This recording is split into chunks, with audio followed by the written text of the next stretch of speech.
નમસ્કાર. ક્યારે વિચાર્યું છે કે ભારત જેવા વિશાળ દેશને ચલાવવા પાછળ કઈ વિચારધારા, કઈ ફિલોસોફી કામ કરે છે?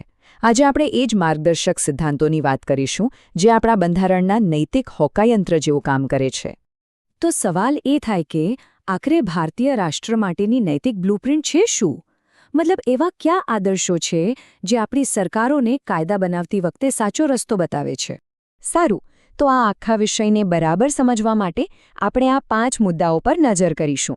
પહેલાં તો બંધારણનું આ નોર્થ સ્ટાર છે શું? પછી ન્યાય માટેનું વિઝન શું છે? એમાં ગાંધીવાદી સિદ્ધાંતો કેવી રીતે સમાયા છે? એક આધુનિક દેશ તરીકે આપણા લક્ષ્યો શું છે? અને હા, સૌથી અગત્યનું, આ સિદ્ધાંતો અને કાયદા વચ્ચે શું ફરક છે? તો ચાલો શરૂ કરીએ પહેલા મુદ્દાથી. આપણે જે સવાલ સાથે શરૂઆત કરી હતી ને, એનો જવાબ આપણા બંધારણના એક બહુ જ ખાસ હિસ્સામાં છુપાયેલો છે, અને એને કહેવાય છે રાજ્યનીતિના માર્ગદર્શક સિદ્ધાંતો. તો આ રાજ્યનીતિના માર્ગદર્શક સિદ્ધાંતો, જેને શોર્ટમાં DPSP પણ કહેવાય છે, એ છે શું? જો એકદમ સરળ ભાષામાં કહીએ તો આ કેન્દ્ર અને રાજ્ય સરકારો માટે એક ગાઈડલાઈન છે, એક પ્રકારના સિદ્ધાંતોનો સેટ. જ્યારે પણ કોઈ નવો કાયદો કે પોલિસી બનાવવામાં આવે ત્યારે આ સિદ્ધાંતોને મગજમાં રાખવા જરૂરી છે.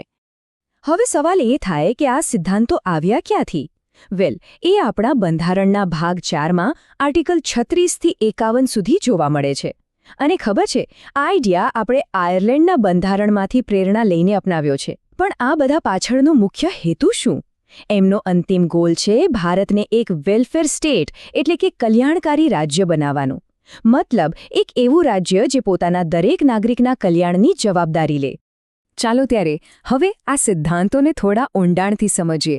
એમાં જે પહેલી કેટેગરી છે એ છે સામાજિક અને આર્થિક ન્યાયના સિદ્ધાંતો. કોઈ પણ સારા સમાજનો પાયો જ આના પર ટકેલો હોય છે, ખરું ને?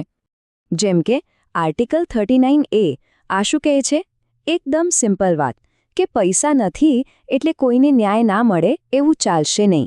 અને આ જ સિદ્ધાંતને કારણે આજે સરકાર ફ્રી લીગલ એડ એટલે કે મફત કાનૂની સહાય આપે છે, જેથી કરીને સાવ ગરીબ માણસ પણ પોતાના હક માટે કોર્ટમાં લડી શકે. આગળ વધીએ તો આર્ટિકલ 41 એ સરકારને યાદ કરાવે છે કે દરેક નાગરિકને કામ અને શિક્ષણનો અધિકાર મળે એ જોવાની જવાબદારી રાજ્યની છે. આ સિદ્ધાંત પાછળની ભાવના એવા સમાજની છે જ્યાં દરેક વ્યક્તિને આગળ વધવાની સરખી તક મળે. પછી છે આર્ટિકલ 43 જે વર્કર્સ એટલે કે કામદારોના જીવનની ગુણવત્તા પર ફોકસ કરે છે. અહીંયા વાત ખાલી પગારની નથી, પણ લિવિંગ વેજ એટલે કે જીવન નિર્વાહ વેતનની છે. મતલબ એટલું વળતર તો મળવું જ જોઈએ જેનાથી કામદાર અને એનો પરિવાર એક સારી, સન્માનજનક જિંદગી જીવી શકે. હવે આવીએ એક બહુ જ રસપ્રદ કેટેગરી પર, ગાંધીવાદી સિદ્ધાંતો. આપણા બંધારણના ઘડવૈયાઓ મહાત્મા ગાંધીના વિચારોથી ખૂબ પ્રભાવિત હતા, અને એની ઝલક આ સિદ્ધાંતોમાં સ્પષ્ટપણે દેખાય છે. ગાંધીજીનું સૌથી મોટું સપનું શું હતું? ગ્રામ સ્વરાજ. બસ આર્ટિકલ 40 એ જ સપનાને સાકાર કરવાની વાત કરે છે. એ કહે છે કે ગ્રામ પંચાયતોને મજબૂત બનાવો, જેથી શાસન છેક પાયાના સ્તરેથી એટલે કે ગામડાઓથી શરૂ થાય અને સાચી સત્તા લોકોના હાથમાં આવે. પબ્લિક હેલ્થ એટલે કે જાહેર આરોગ્ય સુધારવા પર પણ ગાંધીજીનો ઘણો ભાર હતો, અને આર્ટિકલ 47 એ જ દિશામાં છે. એ સ્વાસ્થ્યને નુકસાન પહોંચાડતા નશીલા પીણા અને ડ્રગ્સ પર પ્રતિબંધ મૂકવાની વાત કરે છે, જેથી લોકોનું જીવન ધોરણ ઊંચું આવે. એ જ રીતે કૃષિ અને પશુપાલન એ પણ ગાંધીજીના વિઝનનો એક મુખ્ય ભાગ હતા. આર્ટિકલ 48 ગૌહત્યા પર પ્રતિબંધ અને પશુઓની નસલ સુધારવાની વાત કરે છે. એ સમયે ગ્રામીણ અર્થતંત્ર માટે આ બહુ જ અગત્યનો મુદ્દો હતો. સારું, ગાંધીવાદી સિદ્ધાંતો પછી હવે આપણે વાત કરીએ ત્રીજી અને છેલ્લી કેટેગરીની, લિબરલ ઇન્ટેલેક્ચ્યુઅલ એટલે કે ઉદાર બૌદ્ધિક સિદ્ધાંતો. આ એવા સિદ્ધાંતો છે જે ભારતને એક મોડર્ન અને પ્રોગ્રેસિવ દેશ બનાવવાનો રસ્તો બતાવે છે. આમાં સૌથી પહેલા આવે છે આર્ટિકલ 44 જે હંમેશા ચર્ચામાં રહે છે, યુનિફોર્મ સિવિલ કોડ એટલે કે સમાન નાગરિક સંહિતા. આ સિદ્ધાંતનો હેતુ એ છે કે દેશના તમામ નાગરિકો માટે, ભલે એ કોઈ પણ ધર્મના હોય, પર્સનલ લૉઝ એટલે કે લગ્ન, છૂટાછેડા, વારસા જેવા કાયદાઓ એક સરખા હોય.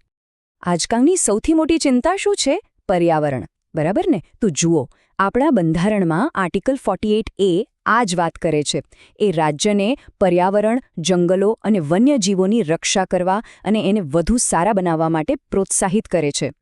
અને આ કેટેગરીમાં છેલ્લે આવે છે આર્ટિકલ 51, જે એક રીતે જોઈએ તો ભારતની ફોરેન પોલિસીનો પાયો છે.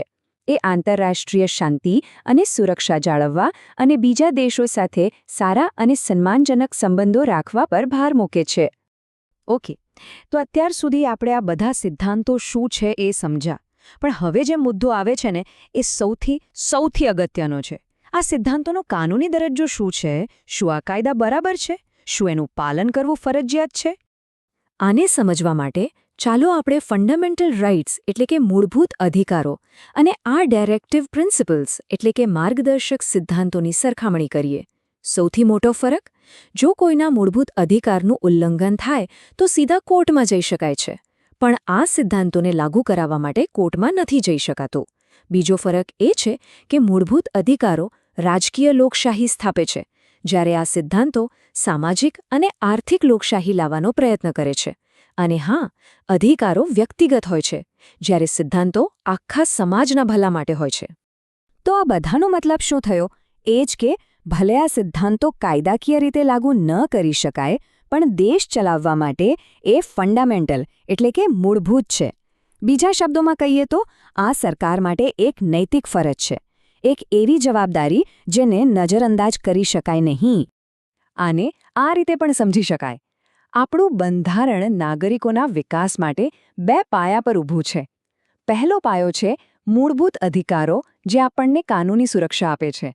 અને બીજો પાયો છે આ માર્ગદર્શક સિદ્ધાંતો, જે સરકારને એક કલ્યાણકારી રાજ્ય બનવા માટેનો રસ્તો બતાવે છે. આ બંને એકબીજાના પૂરક છે, સાથે મળીને કામ કરે છે. અને અંતે ચાલો એક સવાલ સાથે આ વાત પૂરી કરીએ.